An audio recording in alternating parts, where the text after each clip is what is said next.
Diamond બુર્સમાં dream city police સ્ટેશનની જે આજે ઉદ્ઘાટન થયું એમાં આપણા પોલીસ કમિશનર શ્રી ગેહલોત સાહેબની મહેનત, ગુજરાત સરકારનો સપોર્ટ અને આપણે આ એરિયામાં જ્યારે ડાયમંડનો આટલું બધું વેલ્યુવાળી અહીંયા વસ્તુ આવે છે, કસ્ટમ છે, તો એના કેવી રીતે સેફટી ને સિક્યુરિટી રહે એવો વિચાર કરીને જે આ police station dream city police સ્ટેશનનું આજે ઉદ્ઘાટન થયું એ બહુ જ સરાહનીય છે અને આપણે આશા રાખીએ કે આ એરિયામાં ખૂબ જ સેફટી, શાંતિ અને સુખ રહેશે. ધન્યવાદ.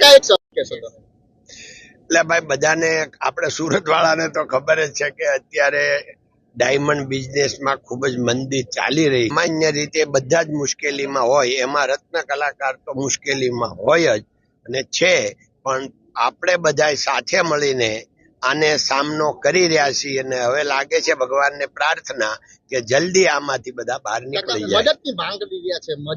હવે આમાં મદદની વાત એ છે કે આપણે રજૂઆત કરી છે, હજી ન્યાથી કોઈ રિપ્લાય નથી આવ્યો કે હવે અમે આ મદદ સરકારશ્રીએ શરૂ કરી છે. અત્યારે એની કાર્યવાહી ચાલતી છે, એમ આપણે આશાવાદી રહીએ. કાકા, બીજો એક સવાલ. ડાયમંડ બુર્સ શરૂ થયો છે, વર્ષો થઈ ગયા છે, અત્યાર સુધીમાં કેટલી ઓફિસ કાર્યરત થઈ છે અને નથી થઈ તો કેમ નથી થઈ?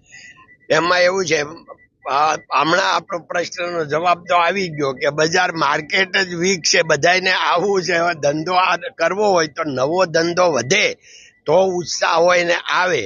એટલે જે લોકો આવ્યા છે 101 જણા, એ લોકો ધંધો કરે છે ને પાછા 21 તારીખે બીજા પાછા લગભગ 101 ઓફિસ આવે છે. ધન્યવાદ.